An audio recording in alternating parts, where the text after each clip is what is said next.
Hey Vintage, I'm here with Rob Russell, who leads our new ministry called CityView.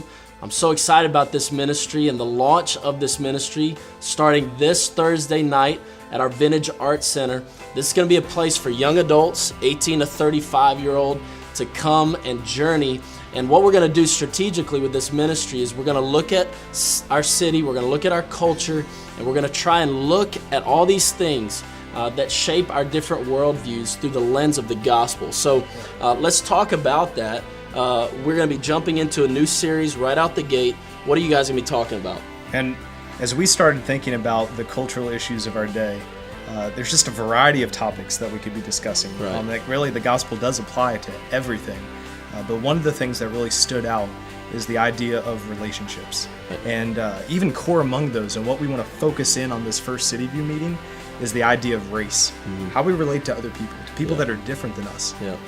Everything that's going on in the past several months in our country has everyone talking about this. Right. But it seems like a lot of the conversation is just acknowledging that there's a problem. Right. And people don't know necessarily what to do about it. Right. And I think the gospel speaks to that. And the Bible has answers for that. And so we want to bring that conversation deeper and begin to look at, well, what does it mean for us as a generation to actually engage some of these issues and take some next steps to true racial reconciliation that's built around Jesus. What I'm really excited about, Rob, is the opportunity that we have as we've prayed about this ministry to discuss something like that, like the issue of race, other topics that are so important in our city with young adults. As we've looked at the landscape of New Orleans, we find a real lack of ministry geared towards young adults.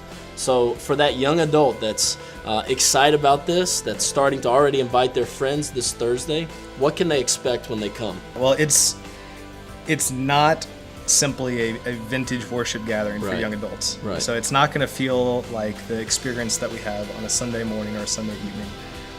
We're playing around with a lot of different things, and the goal is honestly to embrace our city, to invite different aspects culturally of our city into these events in order to ultimately better engage our city. Right. And so whether that's the visual arts or it's the music arts, we want to have conversations through panel discussions, also through talks that just apply the gospel and apply the ethics that flow from the gospel into this conversation. Right. We want to do that in a variety of different ways. I'm really excited about what God's going to do in and through this ministry. I appreciate you leading it. And I hope that you guys will invite your friends. It'll be this Thursday at our Vintage Art Center. Can't wait to see you there.